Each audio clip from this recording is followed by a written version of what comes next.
Hello, welcome back to State of SWGoH episode 5, part 2. Part 1 is over on the Lysol's channel. And yeah, so in this episode, part 2, we are talking first and foremost about CG and their broken business model of excessive greed. Uh, um, it may be a little bit harsh to put it, but also they're a capitalist business, so not really kind of what they're supposed to do. Anyway, point being, there's a couple things where they have just been so greedy. One of the things is the $5 Chirotech pack Is that that used in to the store cost. right now? No, it is if you go to SWGoH events Discord and then you look at the store and you look at Friday. Friday is in what, 2 days? The 30th, Kairos Tech Salvage Bundle 2. And then you go forward to the next Friday, Kairos Salvage Bundle 2. They have stopped bringing back the original bundle. Every Friday from this Friday 4th is this new bundle. What's the new bundle? Well, it costs $2 more. It gives you 25 of each. And then, of course, because everybody loves chance packs, they made it a chance pack. So you get 25 of each, which is normal, but for $2 more, you can get either 20 pieces of battle computer or 20 pieces of shock prod. Okay, so the value isn't worse. The value is No, actually the value is the same. Yeah. The value is the same, but That was a you good don't pack. know what you're getting. You don't know what you're getting. That's the frustrating part. That's where they want to get you is I need shock prods. Oop, I got battle computers. Let me buy another one. Or I need battle computers. Oop, I got shock prods. I need to buy another one. Mhm. That's where they're trying to get you. And it's just so greedy. Just give us a $10 pack that gives us 50 of each. Like, come on, man. So that really irked me. I was just like, why you got to make everything a chance pack? Isn't that illegal in most places these days? Chance packs anyway. I don't know. I think it's only illegal if you don't disclose the chances. The probabilities, yeah. It's still scummy. I do not like chance packs. Very Yeah. rarely do I buy them. The only ones that I do buy are the CCB ones, and that's because the you worst, break even on the worst option. Exactly. So yeah. So that I really didn't like. Ugh. But they're going for the new stuff too. I like this. This goes into. We're just gonna move straight into Conquest. The new Conquest stuff is heavily weighted towards. You didn't want to talk about the new Lightspeed bundles? Well, the new Lightspeed bundle is like, meh. I don't know. You're getting the stuff. It's $25. You get Wampa, you get Rolo, you get Captain Han, and you get IPD. IPD is nice because nobody in the right mind would farm him except for platoons. Yeah, mine's gear 11, but I'm still not going to buy the pack. It's not worth it for what, $25 to take one character that is not useful up to relics. And is it relic 3 or 5? I don't even know. 5. Okay, yeah. So at least they're not scrimping on the relic levels. I mean, I guess which you get 2 Leia requirements at their relic levels, and you save a lot of get 1, I believe it is, or Mark 2 raid currency if you both, yeah, and get 2. I think it's a good value Rolo for like a 2 million GP account, but that's about it.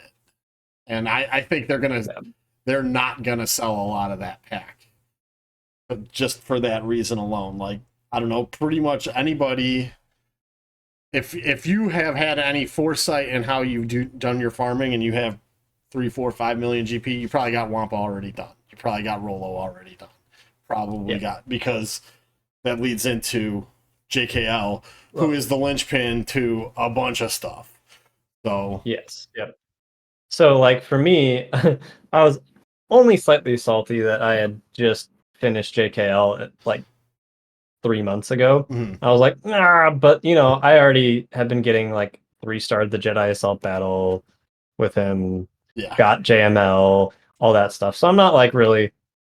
Plus, I do feel like they have purposefully not said anything on this investigation with Sana Staros That's and not. her interaction with Rollo. I think they don't know what the. I've looked at all those kits, and I have no friggin' idea what is going on with that. I haven't actually used it because I don't have Sana. Not until not for a couple of weeks anyway. And but I don't understand where all of this extra turn meter is coming from. I think they don't either. So I think that's why they haven't said anything about it. I think I do understand where it is coming from. It appears to be broken, but it might not be broken. It might be working as intended. Well, no, because they said it was an unintended interaction that they were investigating, which makes me think so it's whenever the first time each turn a rebel ally resists or suffers a debuff, they gain 30% turn meter. It doesn't matter whose turn. Oh, okay. So basically, every turn, Kasana's spreading that debuff around.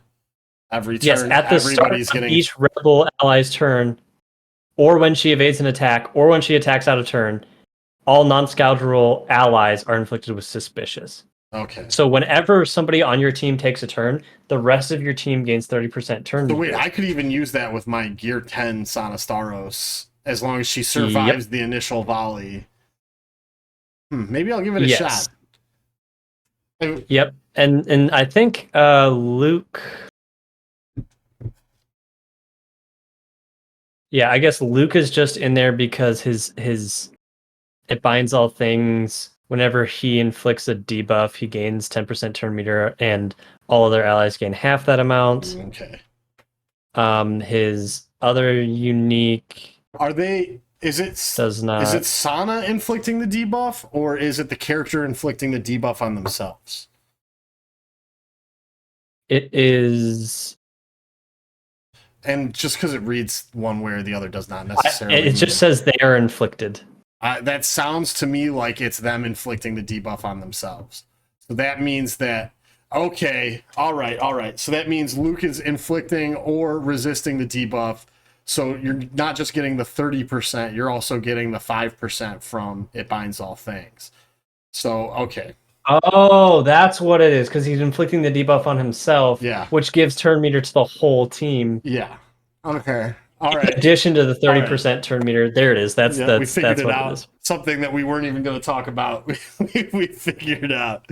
All right. Well, but part of the greed is we just figured that out. You really think the devs couldn't have put two and two together? I don't know. Maybe they knew this pack was coming out. Mm-hmm. And Rollo team that beats Leia and all sorts of GLs hot off the press. So you think it's hot off the press? Well, I think they're just like, oh, well, we maybe won't address this until after this pack's out of the shop. Okay, that's fair. Maybe fair. Not. It is kind of scummy. Totally understandable. Yeah, it's just kind of like, and that's part of the thing too. I'm like, okay, you guys need to put out a statement saying like, this is unintended. We are going to find a way to fix it. Like, I don't care if you don't know how you're going to fix it, but just be like, this is unintended. We did not intend for this team to work this way. We don't want Commander Luke off of CLS. We don't want Sana off of her team. Yeah, that's not the way we intended it. And we are going to fix it. We don't know how yet. We don't want Rollo beating Leia, even though they stated that Leia was not a defensive GL. But Rollo is also beating like Jabba and I mean, I think Rollo shouldn't be beating anything, realistically. Yeah. So that's been interesting. But so I'm a bit cynical with that. They also released a $200 pack. Is that in the store? That is. I'm not seeing it. No, it's not yet. No, but it is in the store tab of the data mine. For $200, you get 2.5 million credits, 12 droid brains, 12 gear to keypads, 25, which by the way, folks, is not an R9, so $200 not in R9, Uh, 25 yeah. arrows, 25 impulse, 30s in bills, 60% and of a an R9. bit of some other stuff. I mean, still like the kind of slap in the face. That's Like not even 100, enough credits. yeah, 120 bronzium and carbonite. That's for $200. What? And then you get 100 of each of the signal datas, which also to buy 100 of the signal datas is like it's like 3,000 for the purple, 2,000 for the for the blue, 2,000 for the green, and like 1,500 for the white. You're basically just paying for the droid brains. You're paying for the droid brains and the gear to keep You're pads. paying like $150 for the droid brains. It is a scam. The pack is a scam. Wow. And it's just horrible.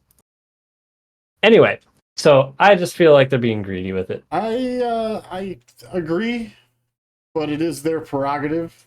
Unfortunately, we're swimming in an economy where they control the supply and the demand, and you don't like it, you can play free to play, and that is an option. Well, yeah. So they don't completely control demand. No, that's true. They control because if people start being like, you know what, these suck, I'm not going to spend money.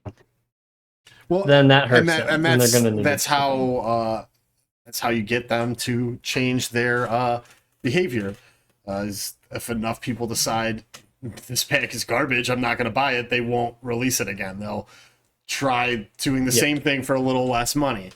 I was having this discussion with somebody in my guild today because he was buying Star Wars Outlaws for $100. I'm like, so you're going to give Ubisoft $100 for a broken, unfinished game? And he's like, yeah, I know it sucks that game companies do this. I'm like, yeah, but you are giving them money, so you are contributing to their bad behavior, and because you give them money now, that means they're going to think you're going to give them money next time they release a crap product. Any whales who somehow run across this video, please do not buy the $200 pack. Please don't do that. Make them give you better value. Yeah.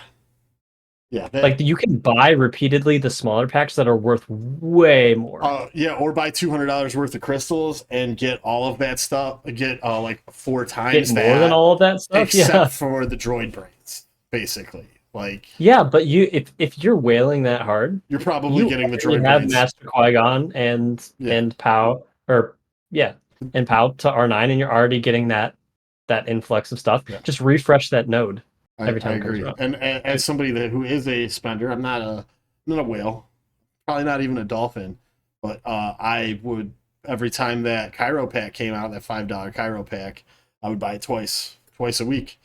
So I might still buy it because the value hasn't changed and it's only increased in price by 40%.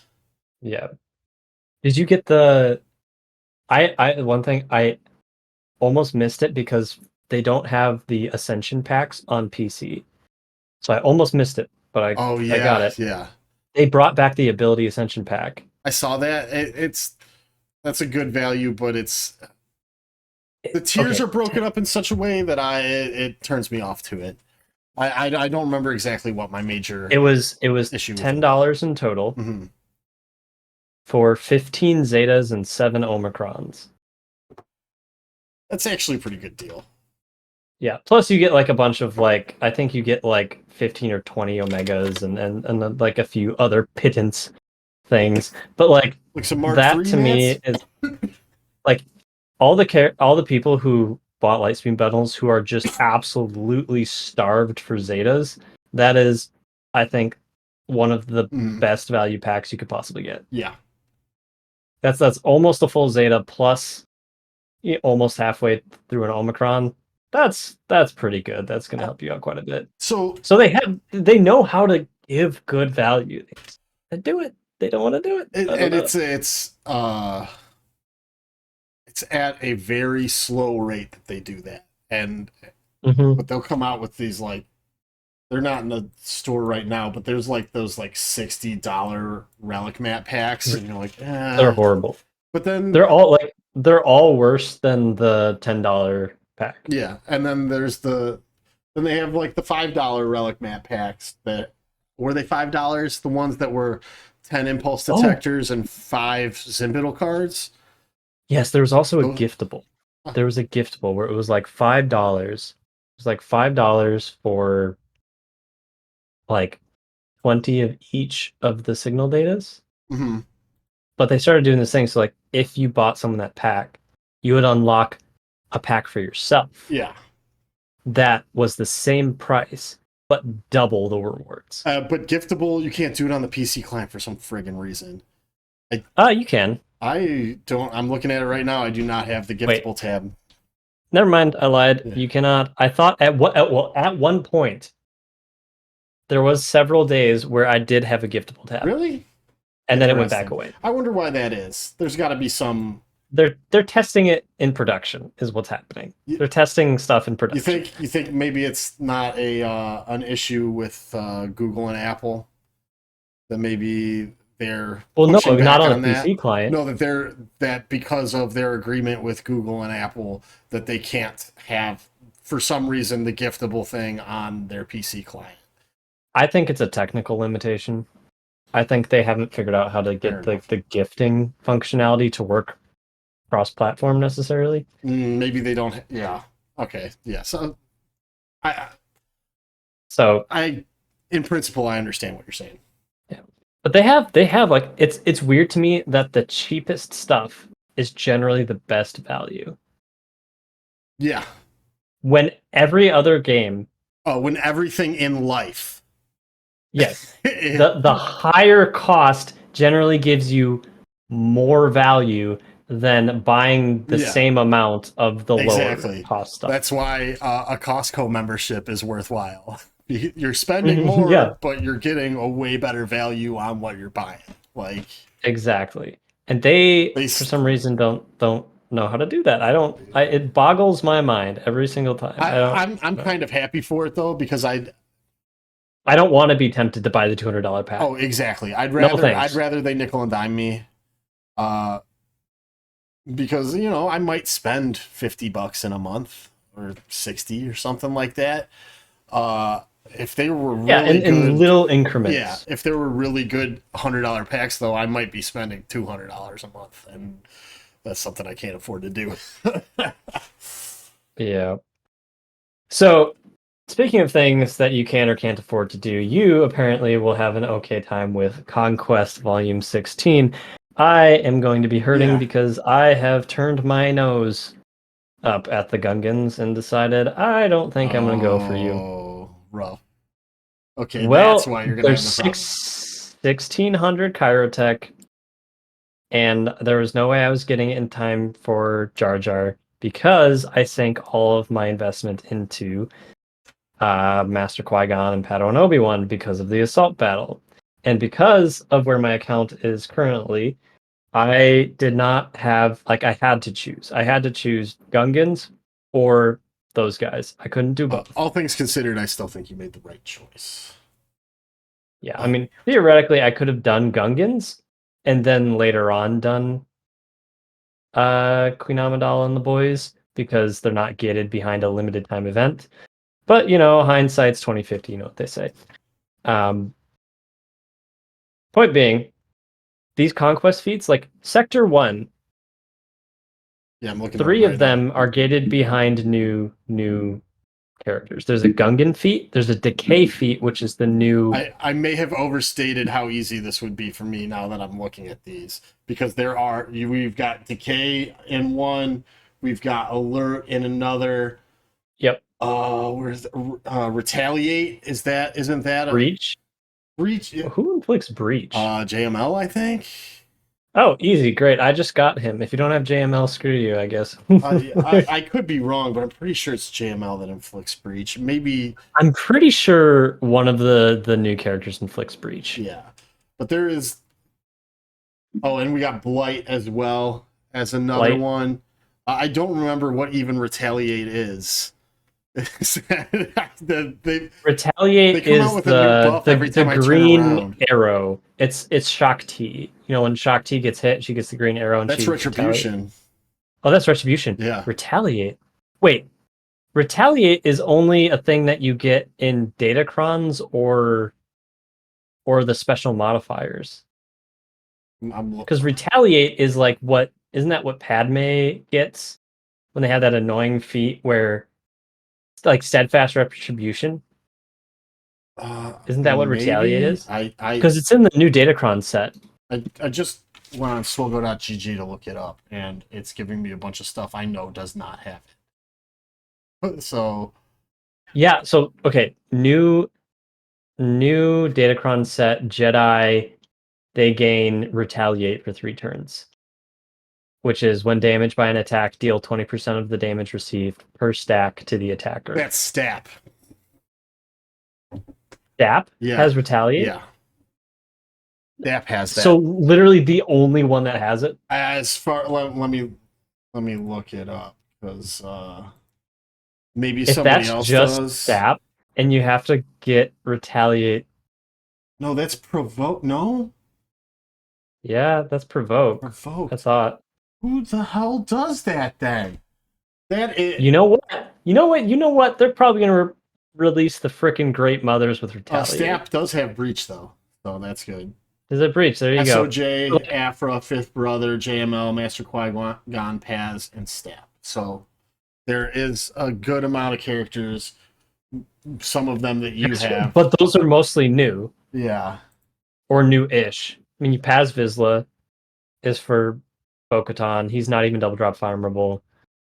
JML is the only one that's really like accessible. Yeah, I don't know. It's like so breach is kind of iffy. I don't know where the heck you're gonna get retaliate. Yeah, I'm probably just gonna wait for a Bit Dynasty video to figure that one out. It might be Great Mothers, and the real scummy thing is they might release Great Mothers with this retaliate feature halfway through Conquest. That is something that sounds. That would be. Also, win 15 battles with Night Sister Acolyte surviving. Like, please kill me now. That's doable if you just use her as the fifth instead of Asajj in your normal Night Sister team. If the discs are AA and VA, that'll be actually really easy. Yeah, that's fine. Okay, but win 15 battles with a full squad of Geonosians. It's so hard to win with Geonosians. I actually use the Geonosians, and mine are only slightly better than the Lightspeed bundle, as in my GBAs are 5. I used them for Separatist wins in the last Conquest against some kind of datacron. What team did you use them against? On Mothma, I think. No, I used them against a Newt lead Separatist team. Oh, okay. And pretty much everything beats that. So if you're looking to cheese something to get wins with X team or X character, Newt leads Separatists because they're generally pretty crappy. Yeah. Looking at this though, you need Night Sisters for all 5 sectors.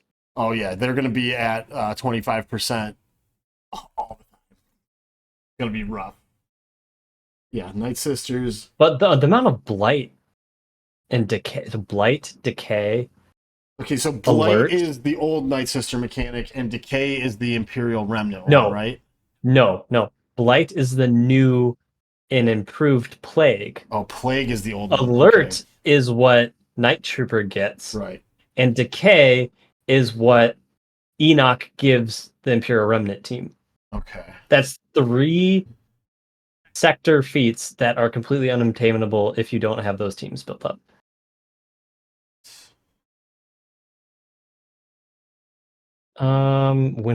Win with Jar Jar surviving. You knew that was coming. Yeah, those are always to be expected. If you're not up on the new thing, there's going to be a mini boss or a boss feat that you're not going to be able to do. Maybe 2, maybe 3. Win with Geonos and Spy surviving. That's easy. It's just funny. Yeah. Why Geo Spy? Honestly, Sector 5 looks the easiest. Accuracy up. That's Sir Junda. That's easy. Yep. Plague. Night Sisters. Plague 100 times. Easy. Yeah, you'll get that in 2 battles. Defeat 25 enemies with Death Trooper. Pretty difficult. Yeah. If you don't have them. But win 15 battles, Geonos and Spy, pretty easy as well. Yeah. and then defeat an enemy with Padawan Obi-Wan, and then win with Luthen surviving and full squad of Gungans. Full squad of Gungans sucks for those of you that don't have Jar Jar.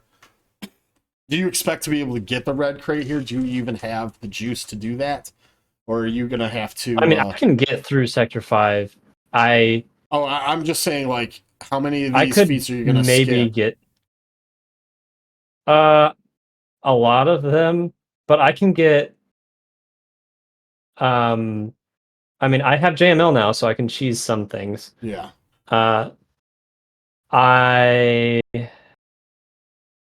I have the Omicron on POW.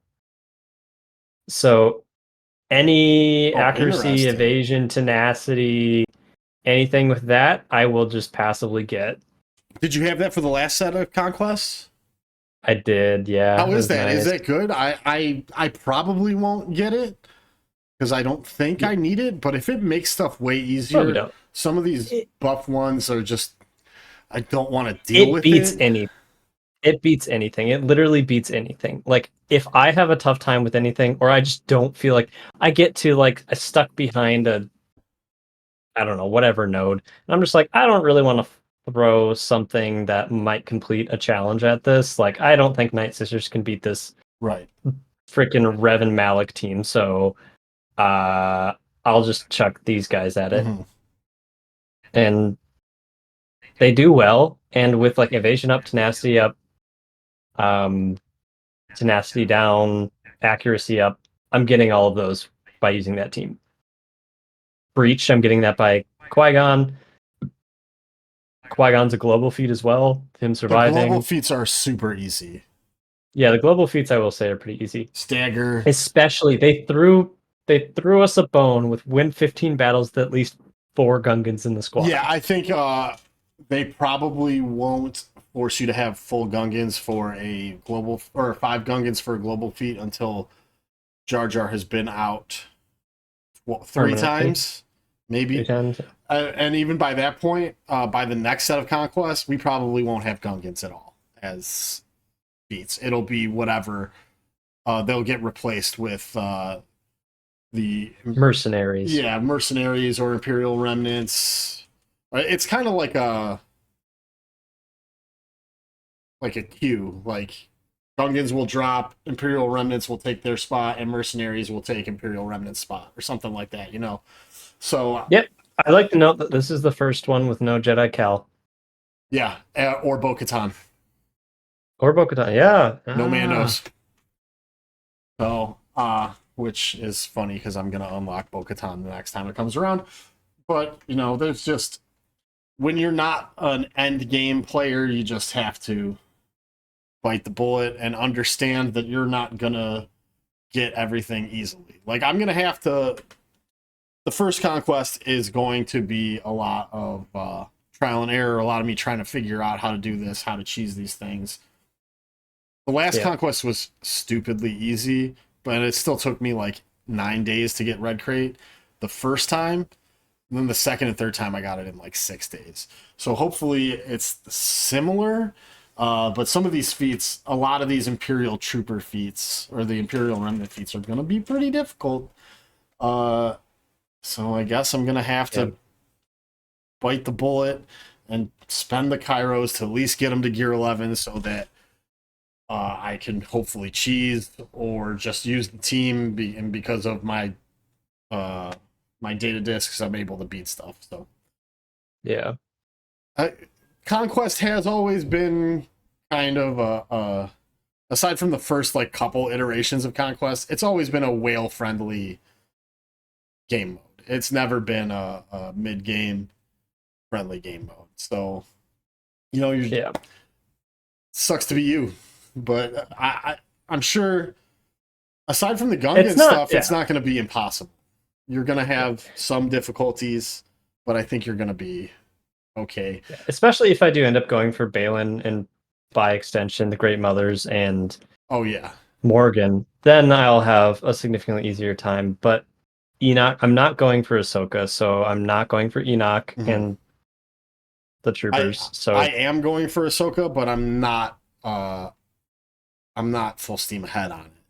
So like Yeah. I mean, she's not coming until probably December, I would guess. Yeah, all of the signs indicate to me that. Wait, didn't they just come out? Didn't Meathead come out and say that she wouldn't be out until after Ezra is unlockable. So we're talking at least mid-September, 3 months, mid-October, mid-November. So late November, early December at the earliest. Well, and I'm thinking early December, late November. That's usually when the Epic Confrontation unit comes out. Oh man, they could screw us and just release them at the same time. But I think they're going to release Balin first. But they're releasing the Ahsoka requirements at such a pace where anybody that's going for her will be sufficiently prepared by the time the last 4 drop. Like I'm confident that I'll have almost everything ready. I might be locked behind some shards on the last of the marquee characters when she comes out, but I'm confident that I'll be able to get her on release. It's just a matter of relic mats because I'm also working on Lord Vader in the background. Yeah, you should see my Lord Vader requirements. They're all like relic 2, relic 3, relic 5, and I'm just like working on my main stuff that I'm working on, and then any excess mats I have go towards that. So it's just really slow progress to get it up. So we'll see. Hopefully I can get that done in the next month or 2 and then don't have to worry about it. Yeah. Yeah, that is something where it's like, yeah, Ahsoka is going to be obtainable. Yeah. And Balin's not going to be required for her. Because we already know all the dark side requirements. Yes. So they didn't explicitly say he wasn't going to be, but you can infer that he's not because I think we already know the 4. Yeah. Yep. So that I don't know. I have faith in you. I think you'll do all right. I'm just gonna go for Balin. I like Balin. Yeah, he was the only good part of really Ahsoka. Cool character. Well, and the World Between Worlds episode I liked when she fought with Anakin. Oof. That one was good. I loved seeing Anakin. I'm not a fan of key jangling, and that's all that was to me. But you can like what you like. It's fine. I thought it was cool seeing Anakin take the place of the father as the balance in the Force. Well, I have issues with the whole Mortis thing in general, but this is not a Star Wars lore discussion. Because I could go all day and I would rage. I think they're going more into the Mortis, though. I think that's where Ahsoka's heading. Yeah. Unfortunately. I personally like the Mortis arc, but to each their own. Yeah. I'm not. At least we can all agree that the Acolyte sucked. Yeah, I didn't even watch it. I watched the first 3 episodes and checked out. I watched the YouTube videos reacting to it. Yeah, I was deep into that. That was way better than the show itself. All right, well, let's move on to datacron. Yes, let's. I'm opening this up right now so I can have an informed discussion here because I have not. I've looked at the 9s. I have not looked at the 6s and 3s. So yes. So first of all, the stats are critical avoidance, defense, 2 in a row with defense. They love that defense. That's crazy. They love it. Critical damage, tenacity, potency, health steal, armor pen, and resistance pen. Those are your 8 stats. And defense again is. You can get up to like 400% defense. It's ridiculous. Yeah, I actually like this stat set. They gave you defense and armor penetration in the same one, so yeah. So at least you can if you are so inclined, you can build datacrons to use against some asshole that is 400% defense. Yeah. Like it's not going to be insurmountable like it has been in the past. Yeah. For the level 3s, dark sides suck. they're horrible. They're just not even these worth. are pretty standard. These are the same ones we get all the time. Yeah, but there's no good. Like if you look at it, there's no good one No, in Darkside. and But Lightside does have some good ones. They have the tank revive. Last set, Darkside had tank revive. Now Lightside has tank revive. And 15% turn meter on a special ability. Which this 15% turn meter on a special ability is going to come into play later on when I talk about the Keller and Beck infinite turn meter loop. There's one Lightside level 3 that you should not sleep on. I believe it was a level 6 in an older set for Galactic Republic, which when is they die, the 15% offense and 20 speed one. Specifically for gas. I used it on gas a lot. And, you know, gas is always a low banner kind of deal. And then, and he does ramp naturally as they start going down. So getting that, like, supercharges your gas. I think that's one that people should be looking at getting a bunch of. It doesn't have a lot of, like, a wide use, but I think under certain circumstances, that's going to be a really good one. And then you said the tank revive is a good one, and the special ability turn meter one. That's pretty good too. Though there is a lot with newer teams. There's a lot of reactive turn meter stuff now, where like Jabba has his turn meter reactivity where he gains protection up or something, and then there's like Adrad applies days on turn meter gain and only for Empire. Yeah, but I'm saying they're trending towards that, and they have been for a while. Do you know who doesn't have it? Who? Leia. That's true, but she's got. I mean, her thing is the whole cooldown manipulation thing, which is now a thing. Doesn't matter if she doesn't take a turn. Yeah, that's true. Yep. So yeah, the threes they're pretty lockstep. Light side are pretty decent. Yeah. Dark side are all garbage. They're all bad. Doesn't matter. You roll a dark side, you just don't care. You move on. The level 6s are a little bit better. There's nothing in there that I really like. So level 6 is Rogue One. There are a couple meh ones, like whenever you deal damage, you blind the enemy if nobody else is blinded. 50, like if you have 50% or more turn meter, then you reduce damage received, which I guess is okay. That's a pretty standard one. Yep. If you defeat an enemy, you can take a bonus turn. Okay. Whenever allies revive, they recover 25% protection and gain 25% turn meter and reduce their cooldowns. Yeah, okay, but by the time that Adrad has popped his ultimate, you've already won. Yeah. Now, the wordy one. At the start of battle, all Rogue One allies gain 100% max health and max protection, 60% offense, and 20 speed. Like, holy cow, man. Oh, and then if Jin is an ally, she assists whenever anybody uses an ability. Okay, thanks. What is her basic? Now I gotta look at her basic. Does it apply any debuffs or anything?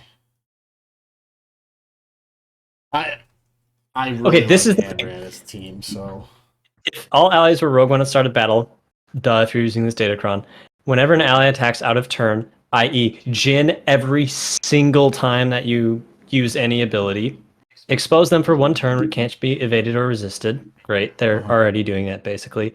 And all Rogue One allies gain speed up for 1 turn and recover 30% health and protection. It turns Rogue One into Mon Mothma also. Basically. Yes, whenever they assist, they regain 30% health and protection. Yeah, and that's huge. They're going to be unkillable. That's pretty nutty. Still, I don't know though. Still useless on defense. Bounty hunters still kill it. I think bounty hunters still kill it, but I think this is going to go crazy on offense. Oh yeah, I'll actually be able to beat real Riva or DTMG teams with my Adrad. But I think that honestly, this is really good. But what they did with the last one is kind of what they're doing with this one. This is just going to counter the insane Imperial Remnant crons. I haven't looked at those yet, so I guess we'll get into But that. I guess next up is Jedi. So, well, before we get into that, Jedi, they have some good ones. At the start of the encounter and at the end of their turn, all allies gain 1 stack of Retaliate, max 3 for 3 turns, which can't be copied, dispelled, prevented. Retaliate, what that does is whenever you're damaged by attack, you reflect 20% of the damage received per stack. So if you have 3, that's 60% of the damage received back onto the attacker. So basically, for your beefy teams, every time you hit a Jedi, particularly, okay, think about this. You AoE a Jedi team. They all reflect 60% of that damage back to you. Mm-hmm. They're just gonna like insta kill. It can't defeat enemies, but it's gonna do a lot of damage. I think that one's good. But the other ones is whenever Jedi allies use a special ability, they stun the target enemy for 1 turn, which can't be evaded or resisted. You get basically every time you use a special ability, I'm thinking JMK, his leadership ability, or JML, sorry, his leadership ability. You just pass that around. You just go around, you stun lock the entire team. Yeah. And you just keep using his leadership ability, and it will unresistible stun. Boom, boom, boom, boom, boom. Just stun lock the entire freaking team. But this works for any Jedi. So like, imagine you go in with a CLS to try to take out a Qui-Gon Jinn Omicron. This will make JML able to beat Jabba. Because if you call JML to assist, get buff immunity on Chrysanthemum, and then you just focus down what's her name? Boosh. Yeah. That's actually really good. But I would like to note that it works for JML, it also works for JMK. JMK is going to be exceedingly annoying to kill. Yeah, I'm really looking forward to these Jedi-crons on JMK. That's what. And then you've also got Qui-Gon, which is gonna be actually good again. Yep. What other good Jedi teams? There's Keller and Beck, if that's your flavor of choice. So Keller and Beck, whenever allies grant a buff to another ally, that ally gains 10% turn meter. Honestly, consider that for Keller and Beck. So you've got special ability. You get 15% turn meter. If you grant a buff to another ally, they gain 10% turn meter, which Keller and Beck on his basic grants foresight to allies who don't have it. His GMY.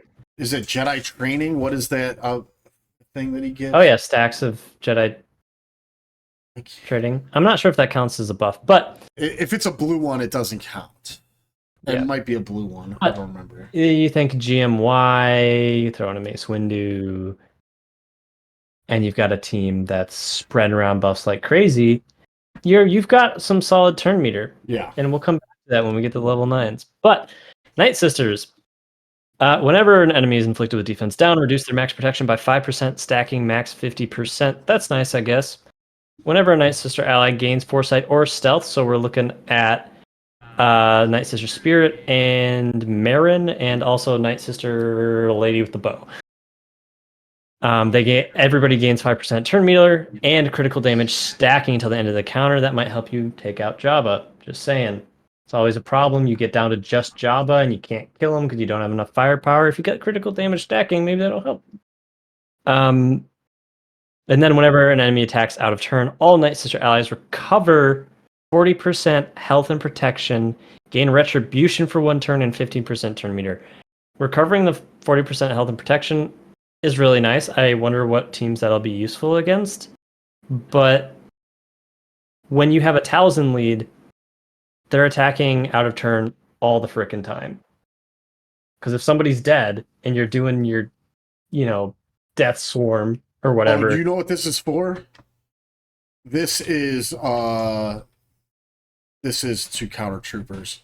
So troopers can't be used against them. Because you're getting all that turn meter, so you're breaking their TM loop. Oh, it's whenever an enemy attacks out of turn. Yeah. Oh, this also helps against Jabba. Yes, because they attack out of turn. Whenever Boosh does her triple, quadruple, however many attacks, they're basically just gonna survive and then have full turn meter the whole team. and it kills troopers. Yeah, that's actually really, really good. Yeah, I think this Can't be used against SLKR, can't be used against JMK, so that's probably why my testing against those two fell flat on their face. is Because they both was stopped that turn was meter. that the 6 you had? Yeah. Yep. Yep. But that's really good. That might be able to beat anybody who can't stop turn meter. Yeah. So that's really good. The rest of them are like whenever they inflict a debuff, they deal bonus damage equal to 10% of that enemy's max health. That's really good, but A lot of teams are immune to the max health damage percent now. health damage, yeah. And the stuff you use Night Sisters for, like Jabba, not going to do you a whole lot of good. It might help in bringing down the sides, but it's not great. Yeah. I mean, it still might have some use. They also have the token, if you have 50% or more turn meter, then you receive 75% reduced damage. But with Night Sisters, you don't really want that. Yeah, at least not you want them to die. The OG Night Sister team anyway. I still have not had. I guess the new Night Sister team that could be good. Yeah, it could be. I'm not really sure. I've not played with them, so I'm not really informed on how they work. Oh, that level 6, the long word one. Yeah. I was just thinking, what if I see Night Sisters on defense? What do I use? I use Phoenix with Rex. Oh yeah, that's gonna break. That's gonna break them. Yeah, that's gonna break the Phoenix TM loop as well. So basically, like usually, it won't break the TM loop because you'll put days on them, so they can't gain turn meter. But they will gain 40% health and protection every time you attack out a turn. Right, which is a lot, and those guys don't hit very hard. They just hit a lot. They will be unkillable. Yeah, so I still think Night Sisters are a way better offensive team. I wouldn't be putting this on defense, but maybe. I mean, I look at these things all the time and go, "Oh, this will suck for this. This will be great for this," and then the exact opposite of what I think turns out to be the case. So you never know. Speaking of which, I don't have a ton of Imperial Remnant, but you do. So why don't you? Not really. Imperial Remnant is one of those squads that I just don't really have. So I thought you said you had DTMG, didn't you? No, I don't. Oh, you don't? Yeah. Okay. Well, all right. And I think that they appear to be geared towards the Enoch team as opposed to the DTMG team, which I really don't have. I'm probably going to start gearing and zetaing them in the next week or two. So, but I don't know if I'll get them to relics quickly enough to use these. Do you ever you run a turn meter train against an Imperial Remnant team?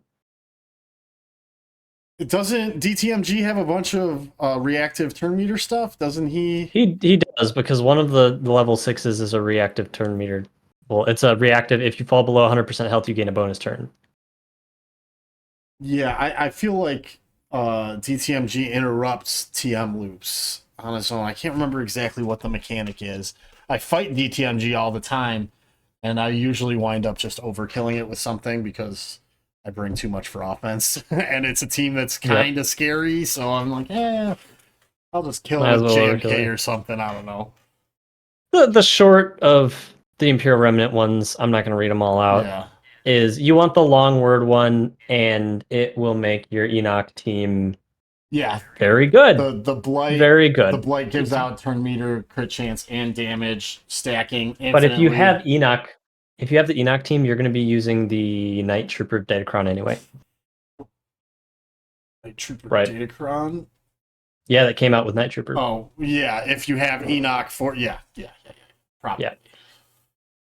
So moving on. I don't see what the point is in even releasing these then. I guess just so that there's continuity with the datacron that they've released. Well, because they need the people who didn't whale on Night Trooper to still have an incentive to get these guys up to roll. Yeah, that's true. I think these 6s, I'm going to get a ton of Jedi 6s. I'm going to... I'll probably try to get more than one Rogue One 6. I'm going to get the wordy one, and then maybe one or two others in case I'm able to do like Mon Mothma or something with Pow or something. Pow is going to be freaking My Pow's nuts. G12, but I looked at that and I'm thinking about taking him up. But We'll get there. Yep. So that's it for the 6s, right? That's it for the 6s. So the level 9s, we'll start and we'll just read down the list. Night Sister Zombie. Whenever Night Sister Zombie taunts, which is quite often, she gains 10% defense stacking until the end of the encounter, and all Night Sister allies gain offense up and tenacity up for 2 turns. This is directly targeting the Jabba counter. Just tenacity up. Have you used this prevent the against thermals. Jabba yet? No, because the other datacrons haven't expired yet, And- so it's only SLKR and JMK right now. Mhm. But tenacity up prevents thermals. Offense up helps you actually get through Jabba. Yeah. That is 100% geared at Jabba. The 10% defense stacking, I don't know why, because you want Zombie to die. You want her to die. Zombie can't revive anybody. You want Zombie to keep dying. But as we discussed earlier before we started recording, she's not that tanky anyway. So she's not, but all it takes is like she doesn't die, and then Jabba gets buff immunity on her, and then she's basically worthless. Yeah, that's true. I wonder if this will have any use with the SLKR DACA zombie cheese. Since the SLKR cron's going away. Maybe. I mean, it could, but JMK gets around taunts so quickly. Yeah. And this calls out Night Sister allies pretty specifically, so might not do much good for SLKR can't get offense up. That's only half of it. Then, whenever Night Sister Zombie is defeated, inflict all enemies with healing immunity and buff immunity for 2 turns, which can't be evaded. It can be resisted, so load up your zombie, take off all the health mods, and put on all the potency mods. So she dies and inflicts lots of healing and buff immunity. Because then you can get around Chrysanthemum, Jabba can't gain his bonus crap, and then you can kill things. So I think Night Sister Zombie is going to be really good.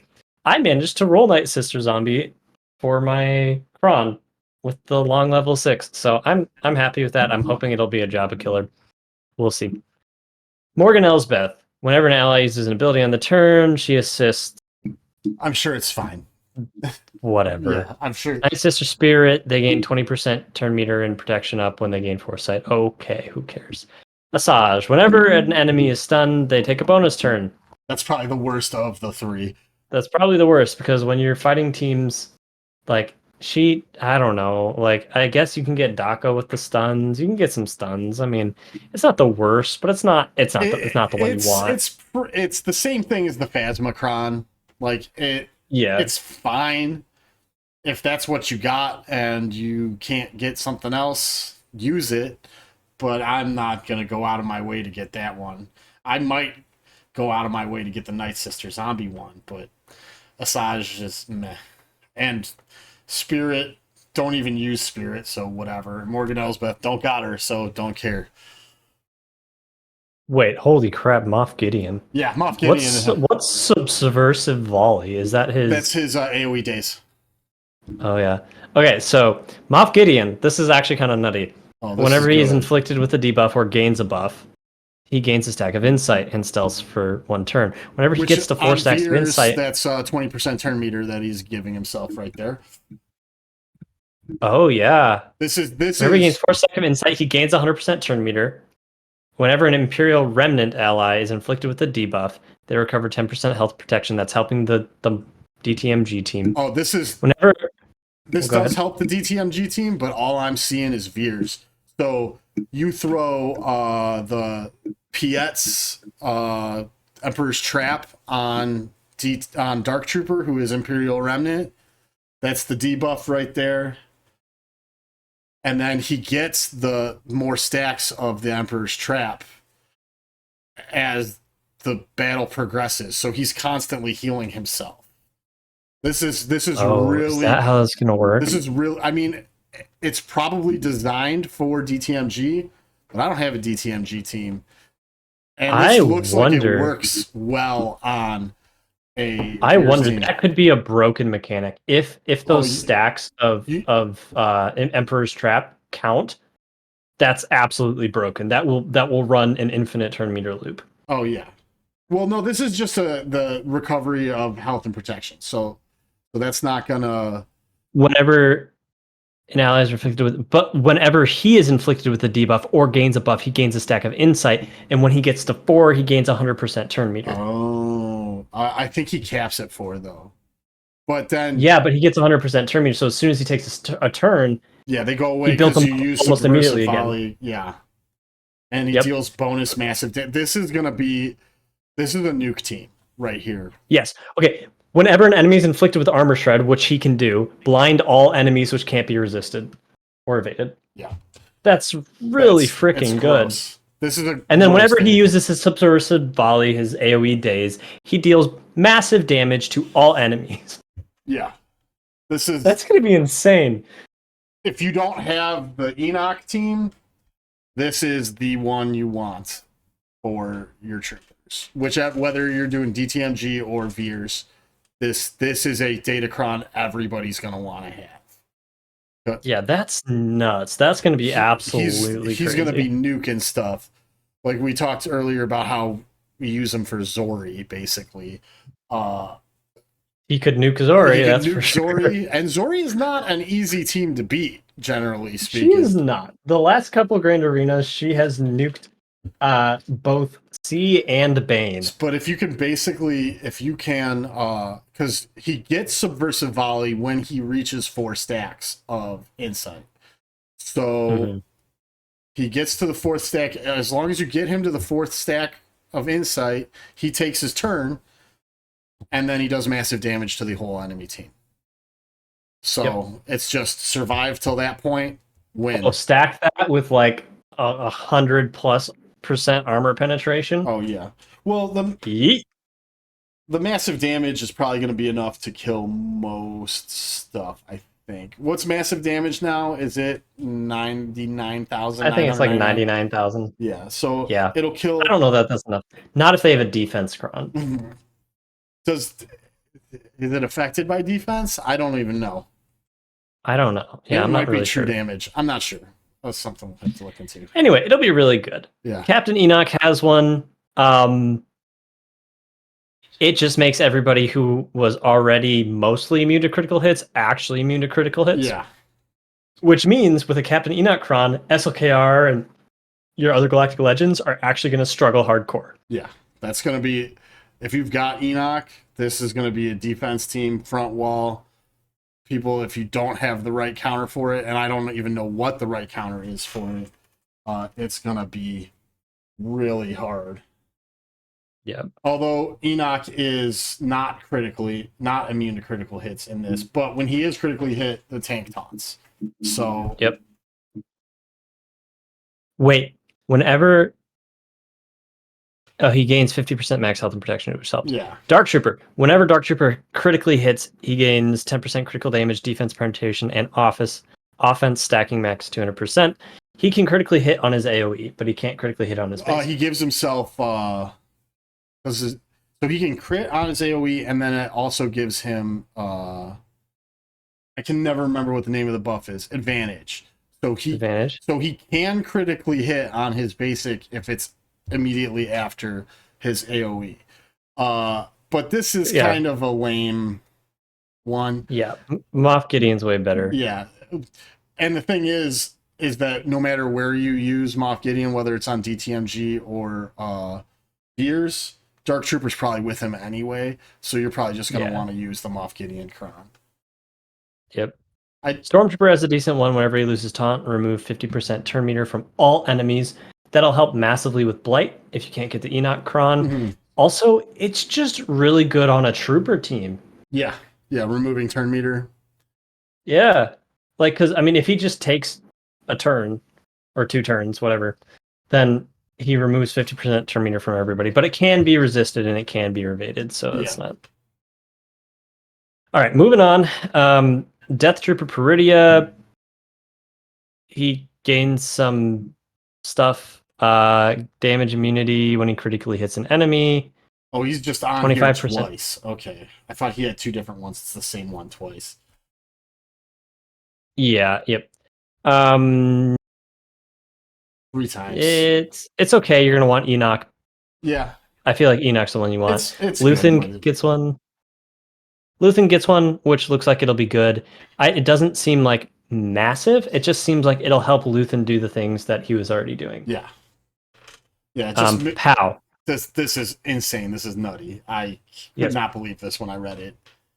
At the start of battle, all allies gain 100% max health and protection and are immune to healing immunity. Okay. Like, starting off hot. Whenever POW assists, i.e. Mon Mothma, he deals bonus massive damage. What the hell? Yeah. That means like every Mon Mothma swarm attack, you're dealing massive damage in addition to all the stuff, and all allies recover 10% health. Every attack is a kill, basically. Yeah, it's like a Ray Whirlwind every attack. Yeah, it's insane. And he shocks, enemies when he uses a special ability. Also, whenever he uses his basic on his turn, he gains stealth and gets some other stuff, and it doesn't matter. But the big thing is he deals bonus massive damage whenever he assists. Yeah, if you take the bottom half of that datacron off, it's still literally doesn't change anything. Amazing. Yes. I'm gonna be, if I get this, if I manage to roll one of these, I will be taking my POW up from G12 to R5. No doubt in my mind. If I get one of these, I will take my POW from 5-star level 1 gear 1 to relic 5. And this, I think, makes Mon Mothma a viable Jabba counter as well. Not just a cleanup, but an actual counter. Because you're probably gonna kill Chrysanthemum in 2 volleys, and then you go after no, because he's not gonna assist until after. So maybe not, because you're not gonna be able to get around Chrysanthemum's taunt to get and you won't be able to assist for a while because of Deadly Bluff. That's what I'm saying. So maybe not. But at the very least, you put it on defense and it can't be wampa'd. Oh yeah. Yeah. Rough. R.I.P. Wampa. And it makes these other 2 Rogue One crons look like absolute. Yeah, so K2 and Cassian, nothing. Doesn't matter. They're garbage. I'm going to want one of them, and it's probably going to be K2SO. I mean, Cassian's is pretty good. Maybe I'll get Cassian's because I'm working on that Prestige quest where I got to get kills with Cassian. So maybe I'll get that. Makes him into a mini Galactic Legend. Yeah. The damage reduction and stuff. Plo Koon. Okay, so these two. Both. Plo Koon in my head goes with either JML or JMK. Better home with JMK, I would imagine. At the start of battle, he gains 100% defense and max health and protection. So they're just like, you know what? We got max health and protection. We got deep. Why don't we just put them all together? 100%. We love 100% this datacron. Whenever he uses a basic ability, he deals 25% bonus true damage based on his max health, which can't be evaded. That's a lot of damage, and it's based on his max health, not their max health, so I don't think the max health reduction applies. I think. But it could, maybe, whatever. It'll still be good. It'll still make it really annoying if it's on defense and you're trying to kill him, and he just, like, nukes your SLKR or your whoever the heck you're trying to use to kill him.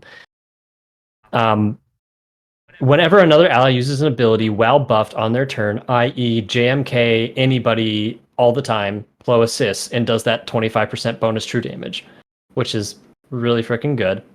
Then, whenever he uses a special ability, he stuns all enemies for 1 turn, which can't be evaded. Can be resisted. Whenever he gains defense up, which is one of his abilities, he also gains 5% max health stacking till the end of the counter. I'm pretty sure Master Qui-Gon gives defense up as well. Yeah. Yeah. And you could do this in the Master Qui-Gon team, I guess. And Padawan Obi-Wan does as well. So I think But that won't stop Bane. This won't stop Bane. No. So it's useless to put on that team unless you're using it for offense. Yeah. Whenever defense up expires, he taunts and gains damage immunity and inflicts ability block to all enemies for 2 turns, which can't be evaded but can be resisted. So it's good. I feel like it's going to make some teams annoying. Like, it's just going to make teams annoying. So It also I feel like rewards you JML for. is probably a good spot for it. I think so. Yeah. There's also Star Killer. You're using a lot of special Yeah. abilities with Star Killer. You're not specifically calling Plo Koon to assist in that, so he's not Well, it doing. says whenever another ally uses an ability while buffed, Yeah, he assists. So all you have to do is get buffs, which you have a ton of. Palpatine AoE stun Yeah, you. gives offense up to everybody, or his health steal one. So you could turn this into a Star Killer super team. Yeah, I've been using Plo Koon on Star Killer lately. That's why I've been. Why I've been His putting turn it. meter boost is I also really think nice for that team. you could put it on. The possibilities for Plo Koon here are endless. I don't think there are better choices than others, but I don't think there's a bad choice for a team for him with this Kron. I think pretty much regardless of where you put him, this is going to be improving that team by quite a bit. Yes. Yep. Now, ETH Koth. At the start of battle, Galactic Republic Jedi allies gain 100% offense and 20 speed, and are immune to buff immunity. ETH gains 100% max health and protection because they love 100%. So this is I'm seeing Kelleran Beck or Qui-Gon Omicron Yeah, oh, so far. absolutely. If the leader is Galactic Republic Jedi, it doesn't exclude Galactic Legends, by the way. Whenever they take damage, ETH taunts and gains foresight until he evades. Now this is where things get nutty. Whenever ETH evades an attack, he gains 10% turn meter, and all Galactic Republic allies recover 20% health and protection. So he's starting to gain turn meter. Yeah. And this is on top of you use a special ability as a light side, you gain 15% turn meter. And if you grant a buff to an ally gains 10% turn meter. This is another 10% turn meter. Whenever he uses a special ability, he gains 10% turn meter on top of all that. So he's already gaining like 55% turn meter. Blinds all enemies for 2 turns, which can't be evaded. And all Galactic Republic Jedi allies recover another 20% health and protection and gain protection up 50% for 2 turns, which is already nutty, but we're not done yet. Whenever he uses a basic ability, daze the target enemy for 2 turns, which can't be evaded, nobody cares. This, whenever a Galactic Republic Jedi ally gains foresight, Yeah. all Galactic Republic Jedi allies gain 20% turn meter and recover 20% health and protection. Whenever they gain foresight, gain 20% turn meter. This is going to make Qui-Gon. Kelleran Beck. Oh, I was going to say a Qui-Gon a good defensive team again. But Kelleran Beck on his basic, remember he has 100% counter chance, and on his basic he attacks like twice, and each time he attacks he grants foresight to an ally who doesn't have it. Okay. Combine that with GMY and like Mace, and then ETH, and then some random other. Yeah. And you have. This is gross.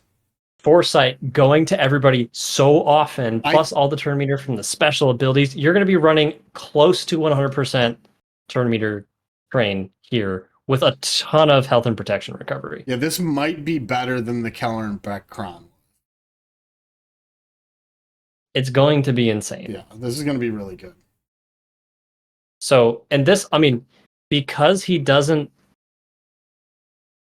call out no Galactic Legends, you can also use ETH Koth with Jedi Master Kenobi. Oh yeah, and just do a disgustingly toxic team of like Jedi Master Kenobi, obviously with Cat, with GMY, with Padme, Mace, with basically. ETH. Yeah, drop Padme, and then they start like imagine. Well, but that's the issue. He stops himself from gaining bonus turn meter, doesn't he?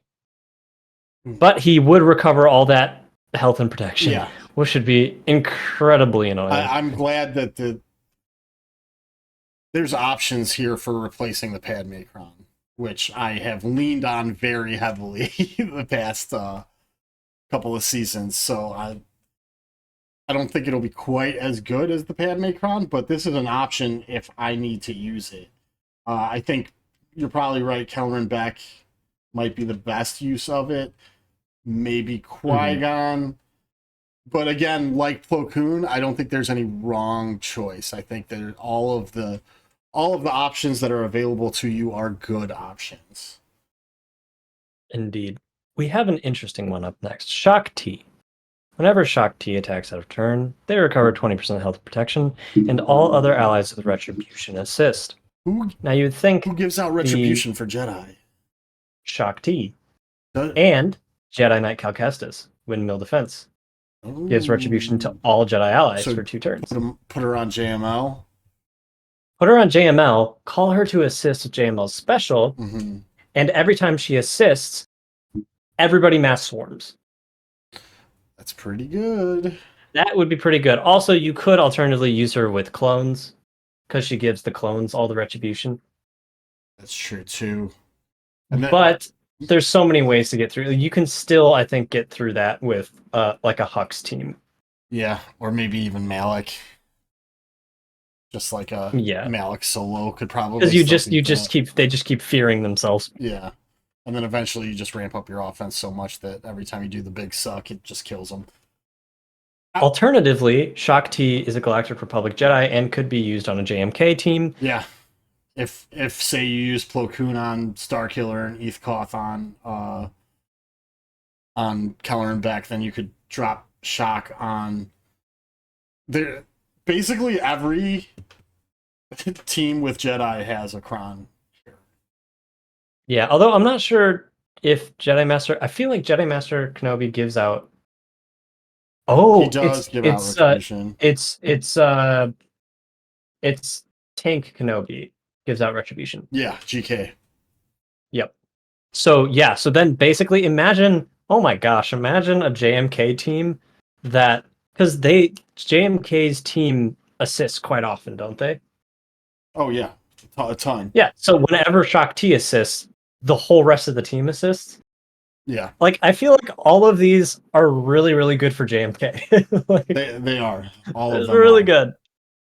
And then we have a duplicate of Death Trooper Pretty again, and Master Qui-Gon Jinn. Whenever he attacks on turn, gains a stack of heal over time, protection over time. It's not super impressive, but not great. If you're gonna want to put it on your Padme team, or your Queen Amidala team, so maybe, but like, why wouldn't you just keep the support cron on it? It depends. We'll have to see. Like, you're probably right, but maybe one of these performs better. And there will be, in 2 months, those will be gone, and who knows what the next set will look like. Yeah, so we're going to have some insane, mostly Jedi teams, potentially a good Night Sister team, and potentially a nutty trooper team. Paratrooper team. However you use your Moff Gideon, that team is going to be insane. Pow will transcend all previous heights. Yeah. Pow's good. There's actually a lot of characters who are really good. Zombie's good. K2SOs is fine. Like, I'm going to get that. I think that is good. Cassian's maybe. Maybe I'll get both and I'll just test them out. Plo Koon's, Eth Koth's, Shock, and Master Qui-Gon are all good. Yeah, I mean, if you have Enoch, yeah, sure. I think, and what I like about this set is that there's something for everybody. Like, everybody has some kind of Jedi team. Mm-hmm. Most mid-game players have Rogue One because they'll have Profundity. Night Sisters, there was just a Lightspeed bundle, so there's something you can use in there. Imperial Remnant, maybe you don't have DTMG or Enoch, but both Iden and Veers have Imperial Remnants on their team, so there's something to do there as well. I think this is a great set. There's a lot of massive damage in here, which is very weird, but also a lot of turn meter and health recovery. Yeah. The amount of times 100% max health and protection was stated in this datacron set was truly incredible. Yeah, it was pretty crazy. You want to know something scary? How long we've been doing this? 1 hour and 14 minutes. for your section. For my section? Yes. Oh. All right, So well, we gotta should wrap probably wrap it up here, yeah. Okay, well, thank you everyone so much for watching. If you stuck around to the end, you're just blessed with attention span, I guess. Yeah. Patience of a We saint. appreciate you being here. All right, well, until next time. Peace see ya. out, guys.